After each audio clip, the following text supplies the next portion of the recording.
तुमच्या सिलेबसमध्ये असं म्हटलंय, learning and teaching in context of national curriculum framework 2005. म्हणजेच काय का अध्ययन अध्यापनाचा कशाच्या संदर्भात अभ्यास करायचा आपल्याला? 2005 चा जो आराखडा दिलेला आहे, अभ्यासक्रम आराखडा दिलेला आहे, त्या संदर्भात आपण अध्ययन अध्यापनाचा विचार करणार आहोत, किंवा अध्ययन अध्यापन जे आहे याचा विचार आपल्याला या आराखड्याच्या दृष्टिकोनातून करायचा आहे.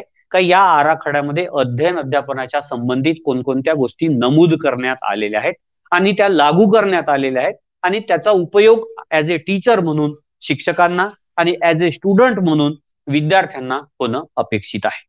तुम्हाला काही समजलं नसेल तर तुम्ही तुमच्या चॅट बॉक्स मध्ये मला विचारू शकता, आणि शेवटपर्यंत या सत्रामध्ये तुम्ही माझ्यासोबत असणार आहात, कारण शेवटच्या टप्प्यापर्यंत आपण वेगवेगळी वैशिष्ट्ये या राष्ट्रीय अभ्यासक्रम आराखड्याची शिकणार आहोत.